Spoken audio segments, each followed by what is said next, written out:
ശ്ലോമോ ലകുൽകൂൻ.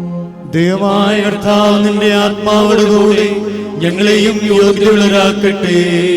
Evangelion gadishot moranesh meshiho Korusoso magionijo ben matai fliho Magresono du magresgai Furgono levolmo.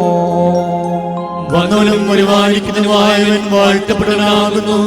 നമ്മുടെ രക്ഷയ്ക്കായി തന്നെ അയച്ച പിതാവിന്റെ സ്തുതി തന്റെ അനുഗ്രഹങ്ങൾ നാം എല്ലാവരുടെ മേൽ എന്നേക്കും ഉണ്ടായിരിക്കട്ടെ. Sebeno hokil damdamaronu set moran valohan Furuko dilanesh meshiho Melsodhai aloho despasad Men basulto kadish to Mariam Hulandit hokano hava. അപ്രകാരം ഞങ്ങൾ വിശ്വസിച്ചു കൊണ്ടാടുന്നു. ഈശോ തമ്പുരാൻ ഈ വചനങ്ങളെ പറഞ്ഞ് തീർന്ന ശേഷം ഗലീലയിൽ നിന്ന് യാത്ര പുറപ്പെട്ട് യോർദാന്റെ അക്കരെ യഹൂദ്യരുടെ അതിർത്തിയിൽ എഴുന്നള്ളി. വളരെ പുരുഷാരം തന്റെ പിന്നാലെ ചെന്നു. അവിടെ വെച്ച് അവരെ താൻ സൗഖ്യമാക്കി.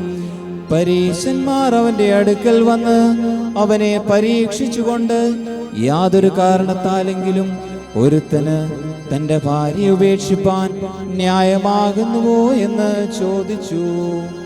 അപ്പോൾ താൻ അവരോട് ഉത്തരമായി അരുളി ചെയ്തത്, ആദിയിൽ സൃഷ്ടിച്ചവൻ അവരെ ആണും പെണ്ണുമായി സൃഷ്ടിച്ചുവെന്നും ഇതുകൊണ്ട് പുരുഷൻ തന്റെ പിതാവിനെയും തന്റെ മാതാവിനെയും വിട്ട് തന്റെ ഭാര്യയോട് ചേർന്നിരിക്കും, അവർ ഇരുവരും ഒരു ജഡമായി തീരുമെന്ന് അരുളി ചെയ്യുന്നു എന്നുള്ളത് നിങ്ങൾ വായിച്ചിട്ടില്ലയോ?